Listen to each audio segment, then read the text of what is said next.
Imaginar que há 4,5 bilhões de anos atrás, quando a Terra estava se formando, lá estava Jesus como um arquiteto conduzindo toda a formação do planeta Terra. Eu sei que muitos vão perguntar assim, mas ele fez isso sozinho? Claro que não, né? Jesus foi sempre um trabalhador em equipe. Aliás, tudo nesse mundo que funciona bem, trabalha em equipe, não adianta. Você imaginar que a casa espírita vai funcionar assim, tem um presidente da casa, ele faz tudo. Se ele quiser fazer tudo, não vai dar certo. Ele tem que ter uma equipe. Ele tem aquele que dá passe, tem aquele que recepciona na frente, tem aquele que faz a palestra, Então, dentro da casa espírita tem que fazer a limpeza, né? Quem faz a limpeza é importantíssimo na casa espírita. Imagina se chegar aqui está tudo sujo, né? Então, Jesus sempre trabalhou em equipe. Tudo dentro de um planejamento. Os anos se passaram, muitos anos se passaram até a chegada do homem na Terra, porque Jesus foi conduzindo tudo. Quando Jesus foi formar o planeta Terra, Jesus foi escolhido por Deus para a formação desse planeta. Jesus foi escolhido por Deus para conduzir a evolução de todos os seres que tinham no planeta Terra, não só dos seres humanos, mas de todos os seres do planeta Terra. Todos os seres evoluem, é só você acompanhar a evolução do planeta Terra. Tinha os dinossauros que não tem mais, agora tem outros animais, que apesar de um gato ser pequenininha, mas é mais inteligente do que era inteligente um dinossauro naquela época. Só para a gente ver como o planeta foi evoluindo, tá certo? Jesus sempre conduzindo essa evolução. E Jesus, certa vez, fez uma promessa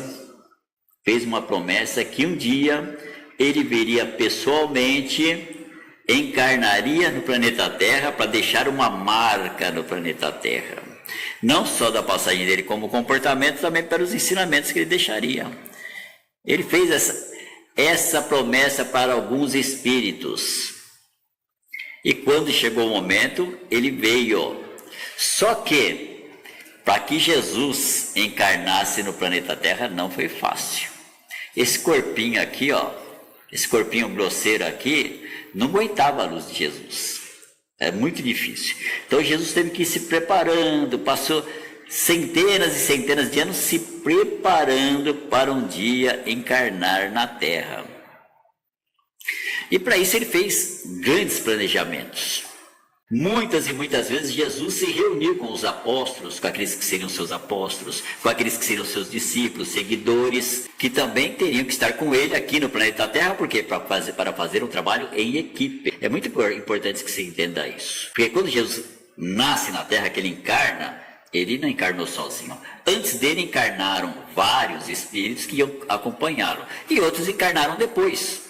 E aí Jesus escolhe também os seus pais. É Jesus quem escolhe os pais. Quando vou encarnar na Terra, eu quero Maria como minha mãe, José como meu pai, que eram dois espíritos de grande elevação espiritual. Porque Jesus fala assim, que a boa árvore dá bons frutos, né?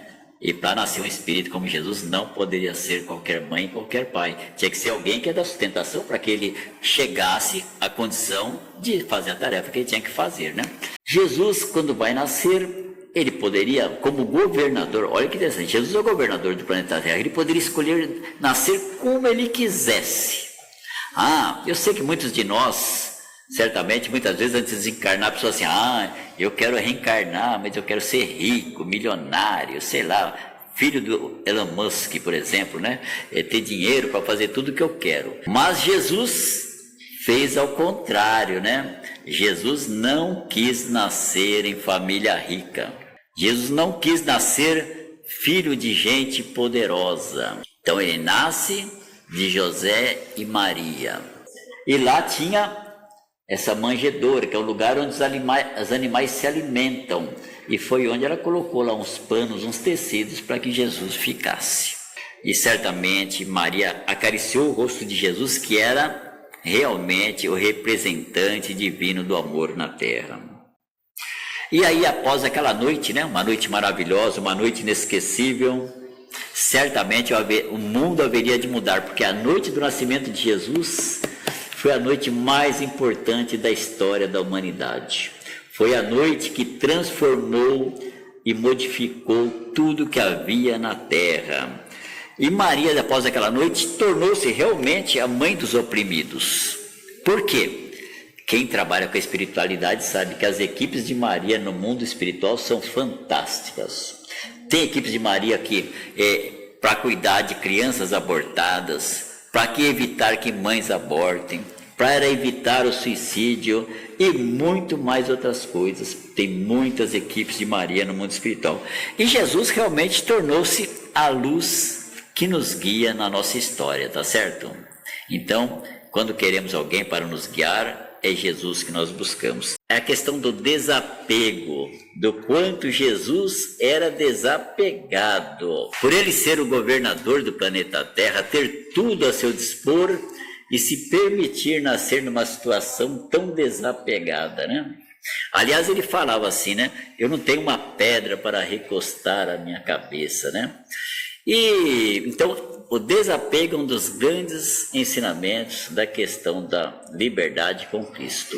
É por isso que Jesus fala assim: conhecereis a verdade e ela vos libertará. Porque quem tem conhecimento de verdade, quando eu falo conhecimento, conhecimento das leis universais, né? Não falo do conhecimento de matemática e história. Porque tem gente que tem conhecimentos dessas coisas, né? E não tem essa paciência de Jesus.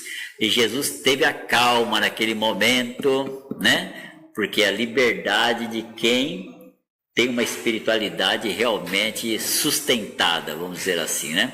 Ouvimos falar do Cristo é gratificante. Situações muito interessantes. Uma delas era o propósito do Cristo: nos libertar. Sim? Libertar a nós mesmos. Eu vim para que as leis fossem cumpridas. E todas elas foram cumpridas. Nenhuma delas ficou para trás. E o Cristo traz para nós a liberdade. A tão sonhada liberdade que desde sempre nós corremos atrás. A liberdade de expressão, a liberdade de sermos quem nós somos, a liberdade de irmos e virmos, a liberdade de escolhermos uma religião. Para o Cristo não importava se éramos espíritas, se éramos umbandistas, se éramos evangélicos, católicos, mas sim aquilo que ele nos ensinou: amar a Deus sobre todas as coisas e amar ao próximo como a ti mesmo. Até quando ele disse para nós: eu sou o caminho, a verdade, a vida, nós achávamos que era apenas meras palavras, mas que se nós não entendêssemos ela da forma correta, plenamente, nós não seríamos libertos. Mas ele já traz sim a renovação, a atitude que cada um tinha que ter para se renovar com os seus ensinamentos, com seus exemplos. E aí me faz lembrar de uma passagem que para mim, na realidade, é um manual de conduta.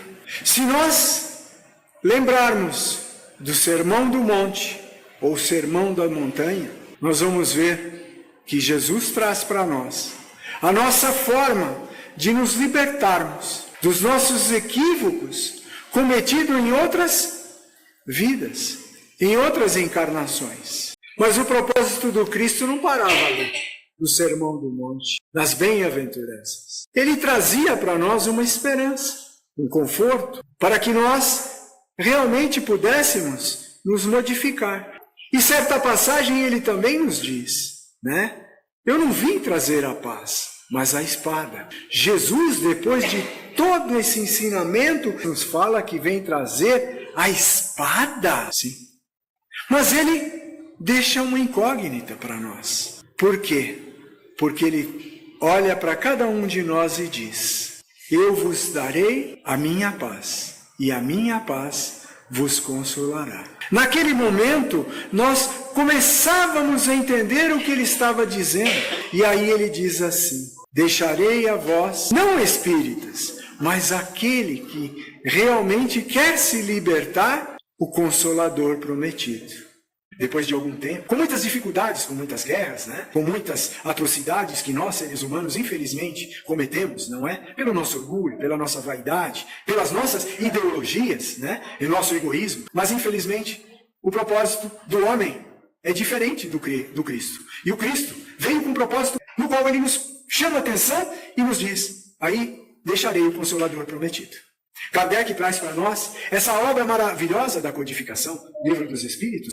Depois ele nos traz também o Evangelho segundo o Espiritismo, que é uma obra preciosa, no qual nós precisamos não só estudarmos, né? Nós temos que absorvê-la em nossos corações. Para aí sim entendermos a grandeza do Criador, a grandeza de Jesus, né?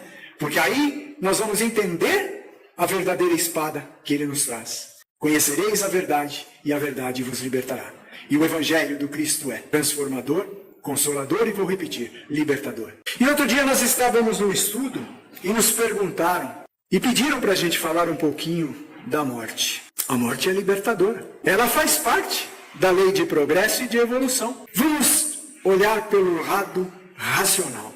Aquela pessoa que já tem uma certa idade, que já cumpriu o seu compromisso e o seu objetivo, evoluiu, buscou acolher, buscou amparar, libertou os seus entes queridos, desencarna ou morre. Morre porque Deus quis assim? Não. A morte tem um momento certo para que ela aconteça. A não ser casos muito esporádicos, mas que ainda acontece. Mas aquele prazo de validade daquele corpo, por N número de situações, uma delas é porque já também não tinha mais condições de segurar aquela alma, aquele espírito ali, que só traria, talvez, consequências mais sérias. Então a morte é libertadora.